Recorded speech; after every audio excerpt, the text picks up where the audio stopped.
Dream Team, it's your boy D Neal back with another reaction video, guys. Here we are with pros and cons of living in Australia versus USA in your 20s. I'm excited and intrigued to hear these pros and cons. Before we do, make sure you smash that subscribe button, ring the notification bell, get a video a thumbs up so it gets suggested. If you guys have a favorite video suggestion, you can subscribe to Patreon, drop it in the comment section, or in the description section there's a premium request link. Where we go? Hello. I figured it's about time that we do like a little sit down chat, life update. Let's do it. What's going on in my life? Am I staying in Australia? Ashley here, American move to Tasmania.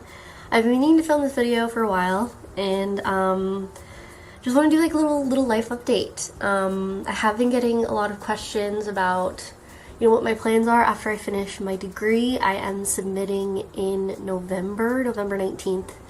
As of now is the big day that I submit my thesis on the fur seals. End of my master's here.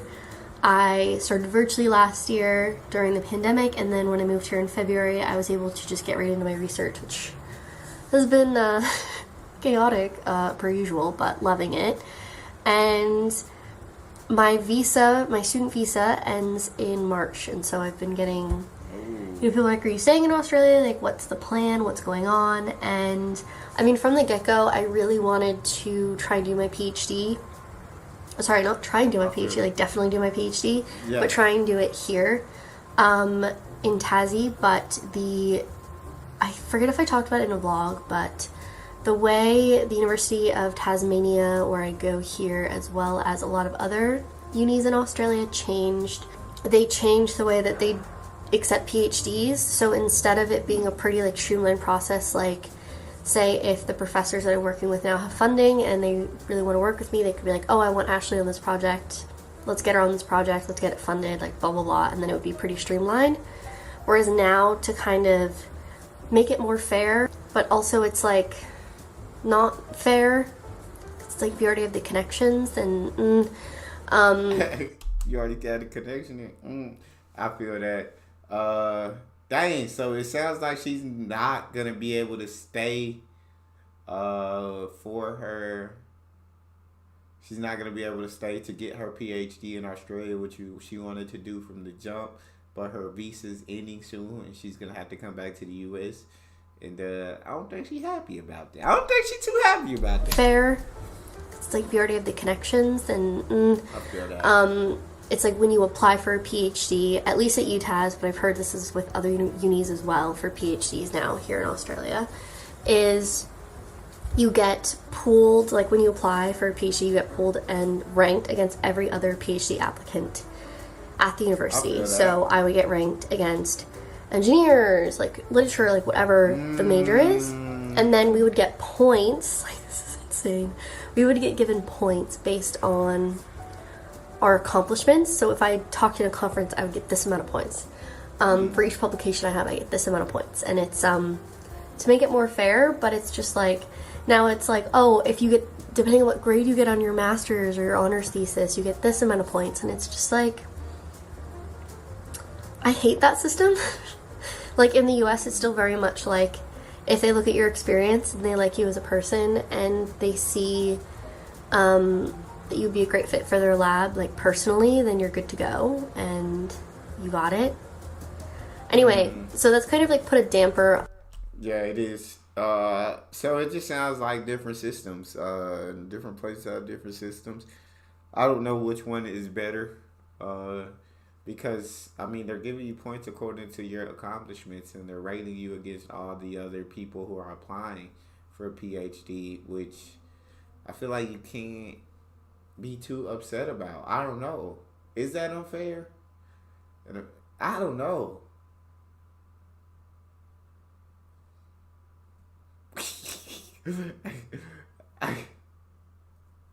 I don't think I haven't been in the situation. I don't know the situation completely, so I don't have enough details to give my opinion on it and weigh in and say if it's fair or unfair. And you got it. Anyway, so that's kind of like put a damper on a lot of the plans, because originally I was under the assumption that it would be pretty straightforward if I really wanted to try and do a PhD here. But so it's kind of brought up a lot of questions for me, and I don't know if I still have it somewhere, but it was quite iconic. Let me see if I can find it. I did. No, this is not it. I don't know where it went, but basically, I was at work the other day. Oh, I have a new job. I guess that's one side note. At a little retail shop in town, and I'm loving it, and it's just great to, like, finally have an income again. I feel that. And anyway, complete side note, that's just a random little update to chuck in this whole story time. I was at work, and I did a Venn diagram on a sticky note, and I was like, okay, what country do I want to live in? Like, let's start, like, very basic. Okay, pros and cons of living in the US. Pros and cons of living in Australia. And then I kind of did, like, a Venn diagram. And basically, like, I'm kind of annoyed I can't find the sticky note. But basically, by the end of it, it was just like, okay, well, regardless of where I live, I'm going to be an anxious mess. And I'm not going to know what's going on. And regardless of where I live, like, I'm going to have all of the stressors of adulthood. Like, you can't avoid those.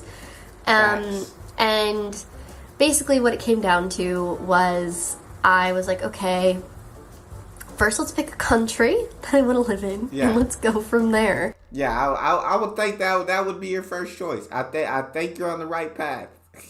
I gotta say that you are on the right path. First choice has to be the country in which you want to live in. That's definitely a good first step. What's the second step? Okay. First, let's pick a country that I want to live in, and let's go from there. Because it's looking like the best plan of attack for me right now is to submit my master's, get those publications done, make sure they're good to go, and just start saving up money, because I am a very, very poor uni student right now. I know the struggle. My bank account hates me, especially after going to the mainland. I know the struggle. In college, when I was freaking going to McDonald's, 2 for $5 deal. They had the 2 for $5 deal. That was the deal I had to get. And who goes to McDonald's and doesn't get fries, y'all? Who does that? I had to. Couldn't afford to get the fries. Had to get the 2 for $5. Had to go. I could say I could get a McDouble, a McChicken, and a small fry. I can get the 20-piece nugget. But I can't have a 20-piece nugget and the fries. Can't do it. Got to keep it under $5. I know the struggle. Going to the gas station, scraping for change to get something out of there. Scraping in your little middle compartment for change. Being a broke college student is no fun at all. Really happy I went, but my bank account just absolutely hates me. Go check out those videos, by the way. I've been, more to come. I don't know when I'm going to sprinkle this video in. Don't really know. But, yeah, so save up money. That is number one. And then when the opportunity comes for a PhD that I love and I can't say no to, I will take it. And I don't know how long it's going to take. I don't know where it's going to be. With my current research being based in Australia, it could be in Australia. I don't know. So it's kind of like, well, what's going on then? Well, okay. So did I choose Australia or America? Which one? I guess I could tell you guys. Yes. I ended up choosing. I don't have any. I think I have like a soundbite. She's gonna say Australia. I ended up choosing Australia.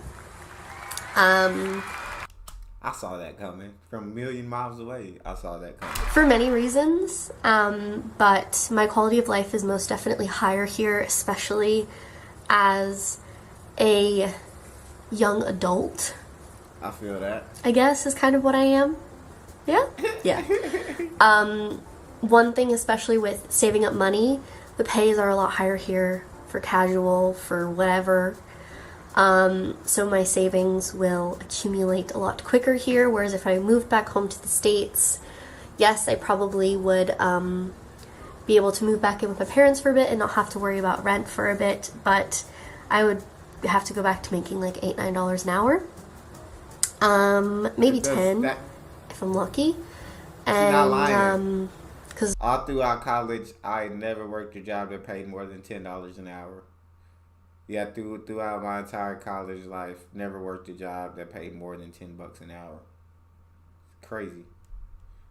There aren't really any like marine sciencey type jobs that I can think of anytime I've ever looked in that part of the U.S., especially within like close distance of where my parents are, and so that would just be not ideal. Yeah, whereas I can work a lot less hours here, even doing my thesis full time, and be making a lot more. So that was definitely a big factor. And then also I turned 26 in January, so I get kicked off of my parents' health insurance in the States anyway. So regardless of what country I live in, I'm gonna have to start worrying about health insurance.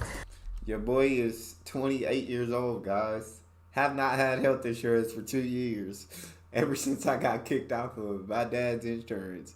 Your boy is out here living life, taking chances. I'm taking chances, taking risk every single day. Every day I walk around with no health insurance. The day that I get hurt or I gotta go to the hospital, it's a wrap. Dead broke. Bankrupt. So if y'all can help me by bringing more people to view the channel, I can make more money. I can go get health insurance. So I don't go bankrupt at some point when I have to have health insurance. Because, I mean, at some point, I'm going to have to start a family. I want to start a family. I want kids. So I'm going to need to get health insurance for everybody. That's going to be expensive.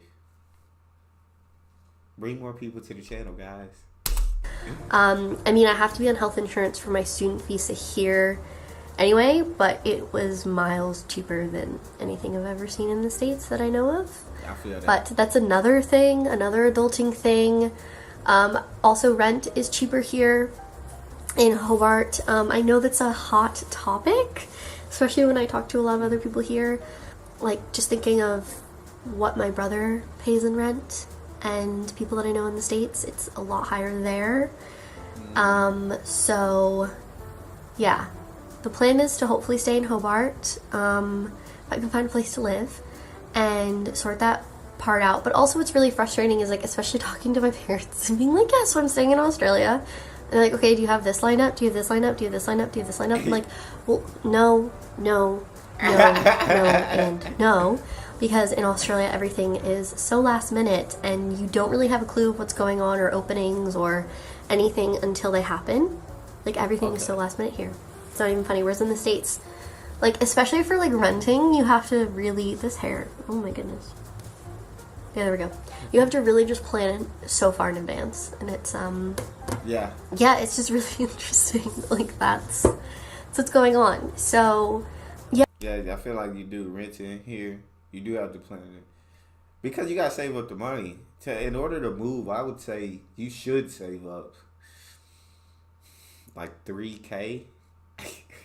That would just be my personal recommendation. Save up, because you got to pay security deposit, you got to pay first month's rent, and then you got to get things to survive, like things you're gonna need. You're gonna need furniture. You're gonna need a mattress. You're gonna need this. You're gonna need so much little things. You're gonna need silverware, plates, pots, pans, condiments like ketchup, mustard, those food. You're gonna need. There's a lot of little things that you need, I feel like. So I personally would say save up like $3K, but I mean, people have figured it out without having $3K in the bank account. So yeah, I just want to do like a chatty update that I'm planning on staying in Australia indefinitely to the future, near future, immediate future, whoever, whatever in the future. If you already saw my Instagram post like a couple weeks ago, then you'd have already known this. So apologies, but I mean, you knew going into this video the answer, so if you're still watching it, well, thank you. So that I knew the answer without seeing the Instagram post. That's what's going on, and I'm terrified, but I'm very excited. It's been like a big decision, and yeah, just like a lot, and figuring out just normal adult life things. I haven't been posting as much as I would like because of everything else going on in my life, so I appreciate you sticking with me. I hope to be posting a lot more, and then especially once my thesis calms down and my health stuff calms down, I will hopefully be more ready to go. But my family is coming in December for Christmas, and we're traveling around. It sounds like she already kind of told us why she chose Australia. So we're going to go ahead and stop the video here. You guys got a favorite video suggestion? You can subscribe to Patreon and drop it in the comment section. It's your boy D Neal. Out.